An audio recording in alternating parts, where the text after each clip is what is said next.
네, 오늘 말씀은 이제 야곱의 20년 타향살이를 끝내고 이제 탈출을 하는 라반에게서 긴박하게 탈출하는 것에 대한 말씀입니다. 그 베델에서 야곱이 서원한 하나님께 서원한 약속을 지키기 위해서 야곱이 마침내 유브라테스 강을 건너서 약속의 땅 가나안을 향해서 발을 내딛고 있는 그곳을 향하여 가고 있는 중입니다. 하지만 그 귀한 길이 역시 순탄하지를 못했습니다. 야곱의 뒤에는 라반의 추격대가 맹렬하게 뒤쫓아오고 있었고, 아내 라헬의 텐트 안에는 라헬이 훔쳐온 우상 아버지의 드라빔이 숨겨져 있었습니다. 오늘의 본문은 이렇게 도망자와 추격자 사이에 생기는 그 긴장 안에서 하나님은 과연 어떻게 당신의 백성들을 보호하시고 또 동시에 사람이 의지하는 그 헛된 우상들을 어떻게 조롱하시는지를 보여주는 말씀입니다. 야곱은 라반이 양털을 깎으러 간 틈을 타서 은밀하게 길을 떠납니다. 양이 상당히 키우는 양이 많기 때문에 양털을 깎는 철이 되면은 직접 양 키우는 곳에 가가지고 좀 오랜 기간 동안 그곳에 머물러야 합니다. 그 틈을 이용해서 도망을 친 것이죠. 예를 들어서 이 상황을 20절에서는 라반의 마음을 도둑질했다고 표현을 합니다. 야곱은 이렇게 도망치는 마지막 순간까지도 당당하게 라반에게 정면 돌파를 하지 못하고 자신이 가진 특유의 소심함, 그 속임수라는 인본주의적인 방식을 취하고 있습니다. 야곱은 이렇게 여전히 연약한 사람이었습니다. 그런데 그거보다 더 큰 문제는 야곱에 가까운 내부에 있었습니다. 바로 그가 가장 사랑하는 아내 라헬이 아버지의 조각상인 우상 드라빔을 훔친 사건입니다. 이 드라빔은 단순히 그냥 집에 세워놓는 장식품이 아니었습니다. 그것은 그 당시의 가문의 수호신이자 또 그것을 소유한 자는 그 가문의 상속권을 부여받을 수 있는 법적인 증거물이기도 했습니다. 상당히 소중한 물건이었던 것이죠. 그런데 그녀는 라헬은 그 남편 야곱에게서 베델에 대한 하나님에 대한 간정을 들었고 또 남편을 따라서 가나안 약속의 땅으로 가기를 결단을 했습니다. 그렇지만 그녀의 마음 한구석에는 이렇게 여전히 아버지가 강제로 취한 자신들의 재산에 대한 보상 심리, 그리고 또 먼 길에 있어서 자신을 지켜줄 것 같은 이방의 미신이 마음속에 자리 잡고 있었던 것입니다. 그녀의 믿음은 남편 야곱의 하나님에게 집중하지 못하고 또 세상에 이렇게 헛된 신도 함께 마음에 담고 있습니다. 우리는 이것을 혼합주의 신앙이라고 이야기하죠. 하나님도 믿지만 그 세상의 우상인 드라빔도 있어야 더 안심이 된다는 그러한 혼합주의의 신앙이었던 것입니다. 오늘날에도 이런 혼합주의 신앙, 다신교의 모습이 세상에 널리 퍼져 있습니다. 우리도 우리 마음에 남아있는 하나님으로부터 오지 않은 모든 것을 점검을 해야 합니다. 그리고 그것을 주님의 십자가에 못 박고 내려놓아야 합니다. 저 역시 제 마음속에 이러한 것들이 자리 잡고 있음을 알고 있고 기도를 할 때 그것을 내려놓기 위해서 항상 쉬지 않고 기도를 해야지 되더라고요. 왜냐하면 양파같이 벗겨도 안에 또 있고 벗겨내도 있고 그러한 제 자신을 참 한심하게 바라보기도 합니다. 이렇게 우리는 내 마음속에 너무도 깊고 또 우리가 어릴 때부터 자리 잡은 이러한 우상의 것들을 항상 추려내어야 합니다. 야곱이 떠난 지 사흘 만에 3일 만에 라반이 소식을 듣습니다. 그래서 그는 자신의 형제들을 대동하고는 추격을 시작을 합니다. 하란에서 이 길르앗 산까지 약 500km가 넘는 거리를 단 7일 만에 주파를 합니다. 처음에 야곱이 라반까지 올 때가 약 800km라고 이야기 드렸는데요. 500km가 지났으니까 거의 반 이상을 왔음에도 불구하고 라반은 3일 안에 그것을 따라잡습니다. 이것은 라반이 그만큼 야곱을 따라가서 그를 죽이고 싶고 아니면 모든 재산을 다시 빼앗고 싶다는 그러한 욕심에 사로잡혀 있음을 의미하는 것입니다. 이렇게 야곱에게 다시 위기가 찾아왔습니다. 뒤를 돌아보면 라반의 칼날이 보이고 앞으로는 아직 가야 할 광야의 길이 먼 길이 남아 있습니다.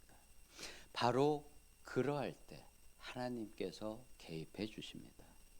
라반이 야곱을 따라잡기 바로 전날 그 긴박한 밤에 하나님께서 라반의 꿈에 직접 나타나셔서 라반에게 경고를 하십니다.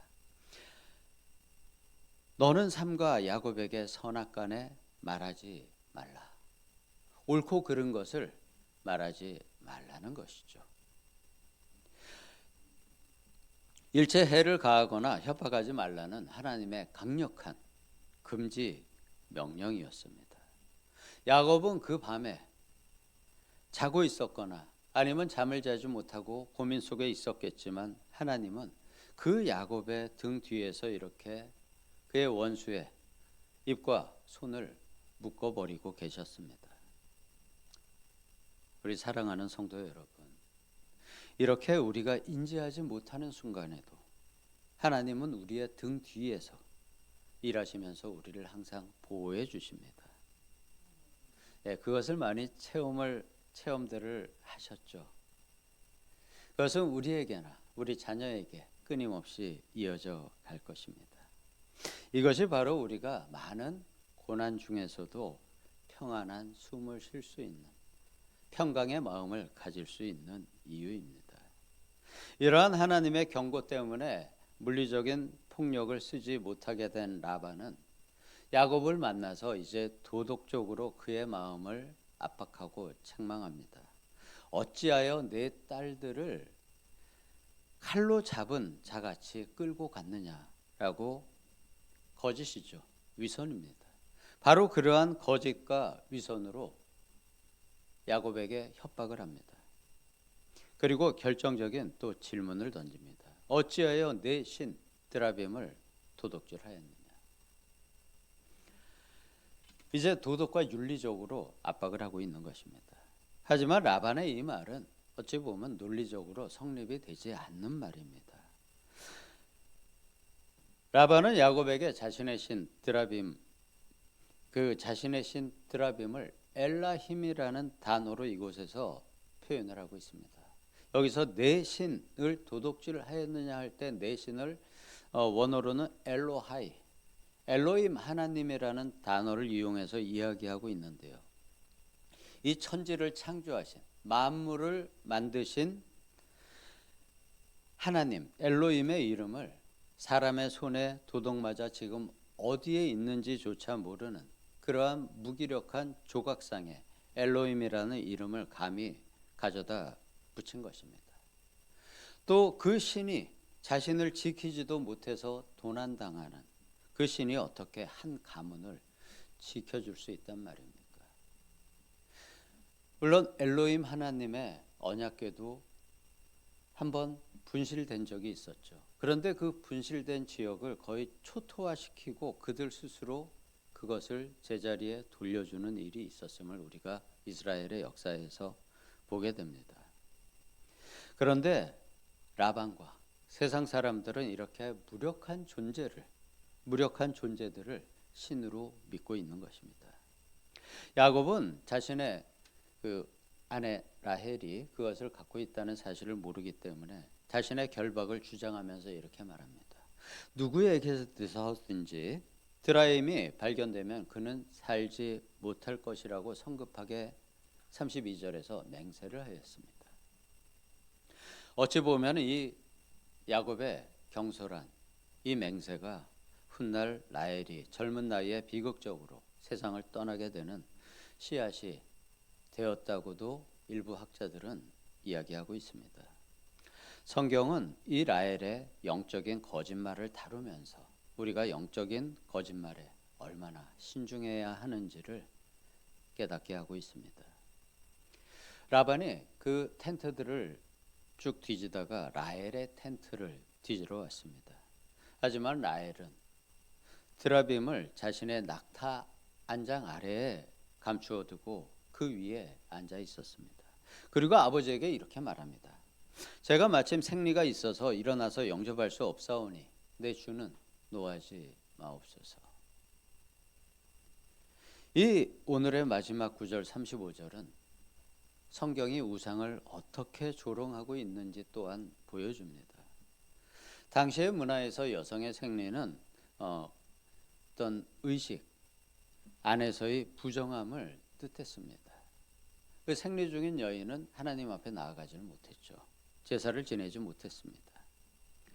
라반이 그토록 숭배하고 벌벌 떨었던 그 가정의 수호신 드라빔이 부정한 여인의 엉덩이 밑에 깔려서 꼼짝 못하고 그곳에 깔려 앉아있는 형상입니다. 하나님은 바로 이 해악적인 모습, 그 풍자를 통해서 선포하시는 것입니다. 너희가 보아라. 너희의 의지하는 우상이 얼마나 더럽고 무능한 존재인지를 라고 비유하시는 것이죠. 이것이 바로 하나님이 우상을 보고 대하시는 태도입니다. 우리 사랑하는 성도 여러분, 오늘 창세기 31장의 말씀은 우리에게 두 가지의 메시지를 우리에게 던져줍니다. 첫째는 하나님은 우리의 허물에도 불구하고 우리의 등 뒤에서 우리를 항상 지켜주시는 분이십니다. 야곱은 여전히 속임수를 쓰고 두려워하면서 도망치지만 하나님은 그를 끝까지 보호해 주십니다. 심지어는 라반의 꿈속에 나타나서 야곱의 목숨을 지켜주시는 분, 그분이 바로 베델의 하나님이었습니다. 우리 성도님들을 쫓아오는 세상의 염려와 고난이 지금 있으신가요? 걱정하지 마십시오. 바로 우리의 등 뒤에는 우리를 보호하시고 항상 눈동자와 같이 지켜보시는, 우리를 손바닥 위에 올리시고 지켜보시며 보호해 주시는 전능하신 하나님이 계십니다. 두 번째로는 그 안장 밑에 깔린 드라빔, 세상의 우상을 우리는 과감히 버려야 합니다. 우리가 세상에서 무엇인가 의지하는 것이 있다면 우리는 하나님을 믿는다 하면서도 우리 마음의 한구석에 이렇게 돈이나 인맥 또는 세상의 지위라는 드라빔을 우리 마음속에 안장 밑에 숨겨두고 있다면 또 그것이 나를 지켜줄 것이라고 믿고 있다면 오늘 말씀에서 하나님이 보여주시는 그 드라빔의 위치, 사람의 엉덩이 밑에 깔려서 스스로도 구원하지 못하는 그러한 헛된 내 마음의 우상들을 발견하고 그것을 내 안에서 꺼내어 십자가에 못 박아야 합니다. 우리의 생사와 복락을 주관하시는 분은 오직 한 분. 우리가 자고 있는 밤에도 졸지도 주무시지도 않고 우리를 항상 지켜주시는 우리의 아버지 하나님 뿐이십니다. 헛된 세상의 드라빔에 유혹을 뿌리치고 우리를 베델로 인도하시는 그 하나님의 손을 굳게 잡고 나아가시는 우리 모든 복된 성도님들이 되시기를 예수님의 이름으로 축복하며 기도드립니다. 아멘. 아버지 하나님, 오늘 말씀을 통하여 이 세상의 우상들이 얼마나 헛되고 또 얼마나 우스운 위치에 있는지를 말씀을 통하여 우리에게 가르쳐 주셨습니다. 아버지, 우리가 그 세상에 헛된 것들에 얽매이지 않게 하시고 그것들에 의지하지 않게 하시고 오직 우리의 영혼의 아버지이신 아버지 하나님과 또 예수 그리스도의 이름으로 우리의 마음속에 오셔서 내주하여 주시고 또 때로 필요할 때는 우리에게 임재하여 주시는 성령 하나님의 인도만을 순종하며 따라가는 우리 모두 될 수 있기를 예수님의 이름으로 기도드리옵나이다. 아멘.